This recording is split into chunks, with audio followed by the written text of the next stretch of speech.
So, does anybody else find it kind of weird that we have yet to see the face of the Fredericton shooter in New Brunswick? Now, it's been almost a week and nothing has come out yet. Like, we know the guy's name and we know of some witnesses or people who say they knew him, and we know what they say about him, but that's about it. You know, nobody can go and do their own investigation to go look at this guy's social media to figure it out, and it's really, really fishy. It's like, it seems to me that they're using this time to probably scrub his social media so they can create and craft whatever narrative they want about the guy, because it's like the only things I've heard so far is that he's an Islamophobe and he really likes guns and first-person shooters, right? So already it's leaving in the impression in people's minds who read these articles that, oh, okay, this was a right-wing bigot who did this. Even though he shot, like, I think it was like 3 white people and then a black cop. So he wasn't targeting Muslims that we know of. It looked like he was targeting, if anything, random people, because, you know, he shot there's no relation that we know of so far between any of the victims or anything like that. So it seems more random. So it's just kind of weird how they're talking about that, and it's weird that we still don't know the guy's face, how he looks, or anything like that.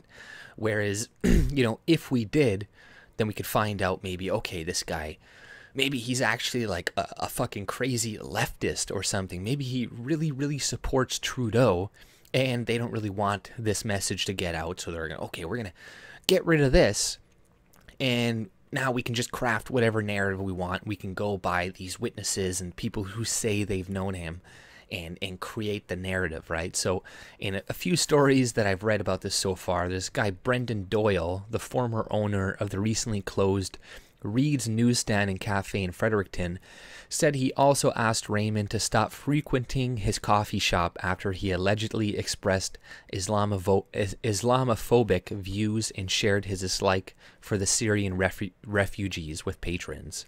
While in the cafe, Matt also looked at magazines about bikes and guns. He expressed an interest in owning the various type of high-end bikes in the magazines, but his interest in guns seemed to be related to his video games. His discussions with fellow customers and staff turned more political around the same time we had an influx of Syrian refugees into the city, Doyle said. So, you know, he said he saw him one weekend with a sandwich board sign that said no Sharia and other anti-Islamic sentiments. So saying no Sharia is now anti-Islamic, which is bullshit. Like saying I don't want this political system within my country, that's not anti-Islamic, first of all. But, you know, you see they release this in these articles. We don't know anything about this guy, but then they pepper this shit in there to leave the reader leaving with the impression that, okay, like I said, this guy's a right-wing extremist that hates Muslims, that plays too many first-person shooter games. It's gonna be one or the other, right? So they're gonna fall back on the Muslims thing if they find out more about him and the fact that, oh, okay, yeah, he was a part of a anti-Islamic group, blah blah blah. But if that's not the case, then it could be like, okay, well, he was playing a lot of violent shooter games, so we need to do something about video games and this and that. Let's not talk about any of the other reasons or the other issues involved. And it's like the government, I think in Toronto, or I mean not Toronto, but like the federal government, they're considering like a ban on handguns and stuff after this, when the guy used a long gun. He didn't even use a handgun.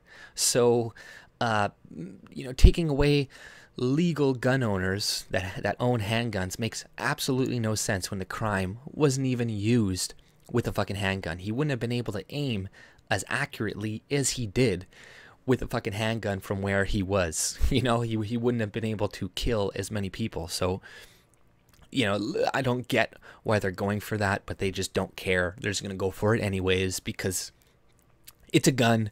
Guns are bad. We need to get rid of all of them. And then, you know, it goes on. I saw him one weekend, blah, blah. I determined he was ignorant and misinformed, Doyle said. He really just seemed to be parodying the talking points of some videos he's seen. So, you know, this once again, it's like, oh, he was probably watching like Faith Goldie videos and Rebel Media videos on YouTube, and he's just parroting their anti-Islamic rhetoric on, to his patrons in the fucking coffee shop, right? So it's like, this is just leaving the impression in the reader's mind again that, oh, social media is bad. YouTube needs to be censored. We need to do something about this. Otherwise, we're going to have more random shootings like this because of the hate that is being spread on YouTube and social media. So, it's really crafty what they do. And, like I said, it's really fucking weird that we still have not seen a guy's face. Now, if let's just say he was a mass shooter, I would be for not showing his face to an extent, because you don't want to help create copycat killers, because a lot of the times those mass shooters, what they want is fame, right? So if they see people like Nicholas Cruz, his face plastered everywhere, all this shit, they're like, wow, I want that fame like him. I want to be just like that guy. So it does kind of encourage people to do things, do more crimes. But that, I really don't think that is the reason that they're keeping this guy's face hidden, because they've never done that for any of the other shootings in the past, especially the last few, like the one that happened with that white guy at the mosque, right, that they're still talking about, and the one where, just like in Toronto, with the Muslim terrorist whom they're saying is mentally ill. And I'm not saying Muslims can't be mentally ill and that some of these crimes can't be started by mental illness, because they can. And Muslim people can be mentally ill, right? But in this guy's case, when it was in Toronto, that did not seem to be the case. There was a lot of fishy shit involved, especially considering his brother, who's in a coma right now, had enough carfentanil in his apartment to kill, like, I don't know, like 1 billion people. Like, I'm not even joking. Like, they had enough to kill hundreds and hundreds of millions of people. Like, the UN and other countries deem this product carfentanil, which is 100 times stronger than fentanyl, which we all know kills people like crazy. Like, this was a weapon. And, his brother could have put this in all these different drugs in Canada. Somebody takes a snort of cocaine and then they fucking overdose and die because there's a little tiny grain of this shit in there. But the media is kind of ignoring this as well, not talking about it, where it should be a massive fucking issue. It should be something that people should be a little bit worried about, but they're not. And this shooting, if it cannot be used in the left's advantage, it's just going to go away, or they're going to try to forget about it. Like, there's barely any coverage really on it right now. And like I said, where are all these reporters? Why aren't they asking? Why aren't they asking to see this guy's face, to see anything about him? Like, what is the deal? Like, and you can't really get mad at right-wingers and stuff for assuming that this is possibly a Muslim terrorist, before we knew the guy's name or anything like this, because they often do this. They often do withhold the name for, a little while, a couple days longer and stuff, compared to other times where we've seen it's like, okay, they released it immediately. They released it right away. It's like, oh, it's a white man who's gunning down all these people. So, it's, people have a right to question and wonder, and it doesn't make them a racist if they think that, oh, it's probably a Muslim shooter, right?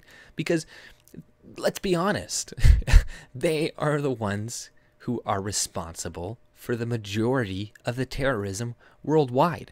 So, if you always get mugged by some, like, I don't know, an Asian dude or something walking down the street, you're going to assume Asian people are going to mug you again, because it just happens all the time. Every time, and maybe one time you'll see it's a black guy that mugs you or something, but you're still going to assume every time somebody gets mugged or something, it's going to be the Asian, because 9 times out of 10, it's them. It doesn't make you racist if you think that, right? So, just like nobody says you're racist for thinking like, oh, okay, there was a mass shooting at a school, it's probably a white kid, right? It probably is, right? That happens. white people, yeah, they do some crimes more than others. And, if you're thinking of a certain crime, say it's probably a white guy who did it because 8 times out of 10, they're the ones who are responsible for it. Then, yeah, when you say it's probably a white kid who's doing it, and then it turns out it's like not, or it's a Mexican, or it's something else. I'm not going to be like, oh, you're a racist because you thought it was a white guy. It's like, no, in certain crimes, yeah, I can I can assume, or I can see that. But, like the Faisal thing that happened in Toronto, like once the guy killed himself, I knew with a fairly high degree of certainty that he probably was Muslim or Islamic, because that does seem to fall in the MO of a lot of them. They end up killing themselves or going on some crazy jihad trying to get shot by the police, in return, because, that they kind of want to die a lot of the times. Whereas maybe the white shooters or whatever, they will, eventually give up or something, or they'll turn themselves in or whatever. So, that there are things that are more prone, some groups are more prone to do than others, and you're not racist for assuming it. But I don't know why we still haven't seen the face. It's fishy. I think, they're probably just scrubbing all of his social media right now so nobody can do their own investigation, because this is what they do nowadays all the time. They try to keep as much information hidden from people so they can't do their own research, and sometimes that's good because there are a lot of people who spread false information and stuff, and, say like, oh, this was the actual killer, and spread his name around and face around and stuff. But whenever they keep this completely hidden, then yeah, like I said, they can just get rid of everything that he has ever said in the past, leave what they want to make him look however they want, and they can spin their narrative, spin their political ideology and shit to it, and just be like, oh, okay, well, this is because of this and that, and we need to tamp down on toxic masculinity because this is creating this, and it's the incels and that. But if you really were able to look at it yourself, you look at their feeds and stuff, you're like, wait, this guy was like a massive, Trudeau supporter, or he supported like the leftist party and stuff. Like, I remember there was a couple of shootings in America recently. I think it was the guy who shot that Republican senator or something, where they were trying to spin that, and people were trying to spin like another shooter, I can't remember off the top of my head, saying that he was right-wing, but then you look at it, he follows like the Young Turks and all these left-wingers. So it's like, that's why they want to keep that information hidden from us, so then we can, okay, it's not just right-wingers that are doing this. Every time it's a white person, it doesn't mean he is a right-winger. It could be a crazy leftist who believes in a crazy leftist ideology, but that is not something that they want to release. And I can believe the police working with the federal government and stuff to keep this shit hidden, because who pays the bills for them? Like, who pays them their wages? It's the government. Who increases their wages? It's the government. So why wouldn't they work with them? Why wouldn't they do what they say?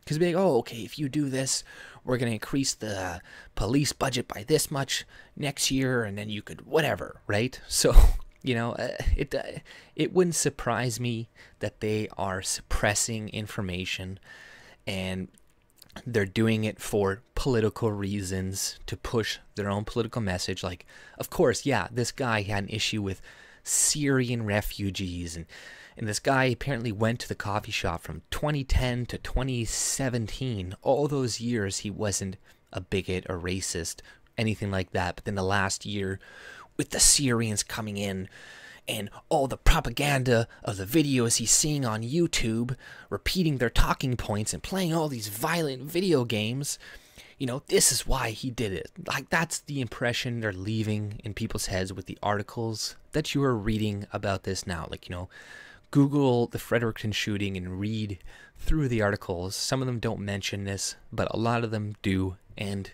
it's going to be used for the liberals' own gain. And this is what they do all the time. They stand on the bodies of dead victims, and every time you do push for change too after a death, that doesn't mean you are standing on the bodies of these victims, because sometimes, like, yeah, like I said, if there's a terrorist attack and you're like, okay, we need to reduce immigration because this terrorist attack came from this country and they have a high rate of committing terrorism, right? Like, that is fine to do, right? But, you know, I don't know.